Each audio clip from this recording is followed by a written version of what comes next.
And if anyone thinks here, again, that the European Union or Europe as a whole can defend itself without the US, keep on dreaming.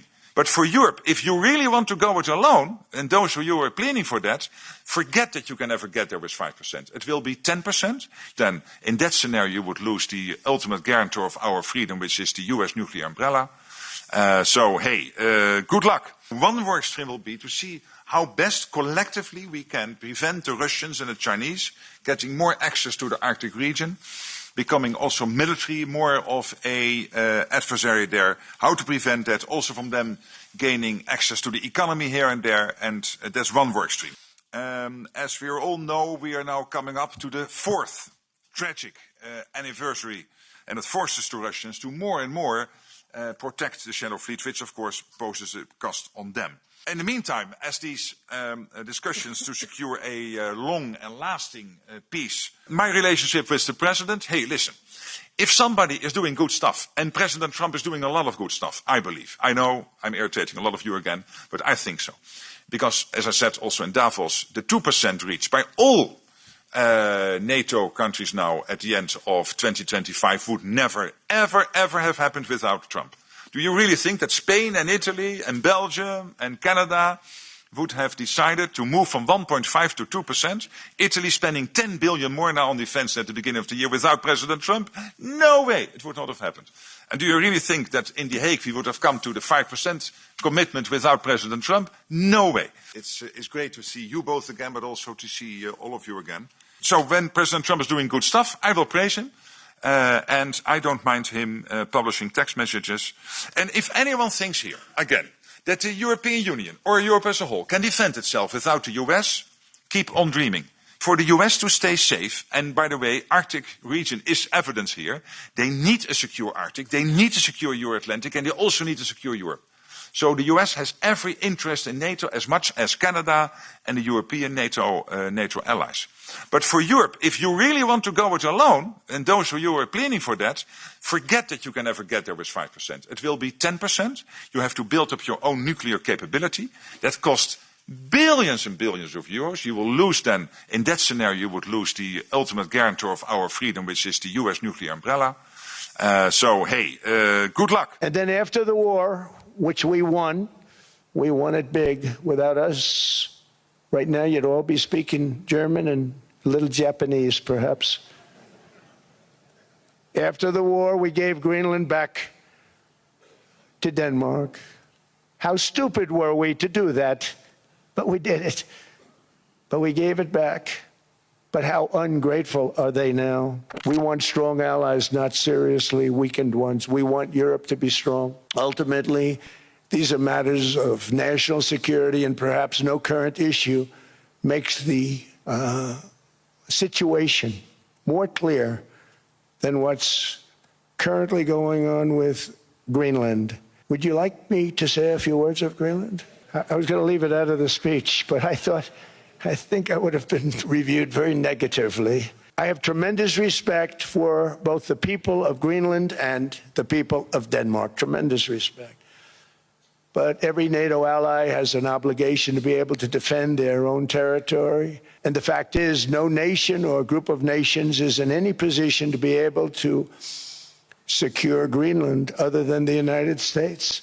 We're a great power, much greater than people even understand. I think they found that out 2 weeks ago in Venezuela. We saw this in World War II, when Denmark fell to Germany after just 6 hours of fighting and was totally unable to defend either itself or Greenland. So the United States was then compelled, we did it, we felt an obligation to do it, to send our own forces to hold the Greenland territory. And hold it we did, at great cost and expense. They didn't have a chance of getting on it, and they tried. Denmark knows that. We literally set up bases on Greenland for Denmark. We fought for Denmark. We weren't fighting for anyone else. We were fighting to save it for Denmark. Big, beautiful piece of ice. It's hard to call it land. It's a big piece of ice. But we saved Greenland and successfully prevented our enemies from gaining a foothold in our hemisphere. So we did it for ourselves also. And then after the war, which we won We won it big. Without us, right now you'd all be speaking German and a little Japanese, perhaps. After the war, we gave Greenland back to Denmark. How stupid were we to do that? But we did it. But we gave it back. But how ungrateful are they now? So now our country and the world face much greater risks than it did ever before because of missiles, because of nuclear, because of weapons of warfare that I can't even talk about. 2 weeks ago, they saw weapons that nobody ever heard of. They weren't able to fire one shot at us. They said, what happened? Everything was discombobulated. They said, we've got him in our sights. Press the trigger, and nothing happened. No anti-aircraft missiles went up. There was one that went up about 30 feet and crashed down right next to the people that sent it. They said, what the hell is going on? Those defensive systems were made by Russia and by China. So they're going to go back to the drawing boards, I guess. Greenland is a vast, almost entirely uninhabited and undeveloped territory that's sitting undefended in a key strategic location between the United States, Russia, and China. That's exactly where it is, right smack in the middle. It is therefore a core national security interest of the United States of America. And it's the United States alone that can protect this giant mass of land, great vast wealth, great vast lands all over the world. They went in reverse. They're stuck back where they started. That happens too. But this would not be a threat to NATO. This would greatly enhance the security of the entire alliance, the NATO alliance. The United States is treated very unfairly by NATO. I want to tell you that. And when you think about it, nobody can dispute it. We give so much and we get so little in return. And I've been a critic of NATO for many years. And yet I've done more to help NATO than any other president by far, than any other person. You wouldn't have NATO if I didn't get involved in my first term. Mr. President, the Danish foreign minister rejected your call to negotiate on Greenland. What will those... I didn't call him. No, sorry. The Danish foreign minister rejected what you said in your speech, essentially saying that this is not something that they are willing to discuss. Well, they didn't tell me that, so when they tell me, because I don't like getting it secondhand. If he wants to tell me, he'll tell me that to my face. We're having tremendous meetings with heads of state, with people of very big consequence having to do with war and peace, which is why we're here. And I just want to thank the Secretary General for being with us. We have a few things to discuss. We'll be talking about Greenland. I imagine it may come up in our discussion. And but I think the trip has been amazing so far. It's been amazing. As you know, we're staying, and tomorrow we're doing something else having to do with the Board of Peace. We're getting tremendous acceptance of the...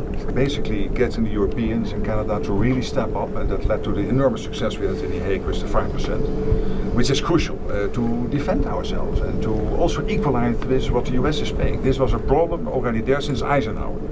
I always tell the Europeans, you're completely committed to NATO, but there is also that one irritant, and it is this factor, that the Europeans were not paying the same as the US was paying. And we solved it, and this is crucial also because we need the money to protect ourselves. There's one thing I heard you say yesterday and today, you were not absolutely sure that the Europeans would come to the rescue of the US if you will be attacked. Let me tell you, they will. And they did in Afghanistan, as you know, for every American who paid the ultimate, for every 2 Americans who paid the ultimate price, there was one soldier from another NATO country who did not come back to his family. From the Netherlands, from Denmark, particularly from other countries. So you can be assured, absolutely, if ever the US will be under attack, your allies will be with you. Absolutely, there's an absolute guarantee. And under your leadership, this alliance is stronger than ever. Thank you very much. It's a great compliment. Any questions? Mr. President, the Danish foreign minister rejected your call to negotiate on Greenland. What will those... I didn't call him. No, sorry.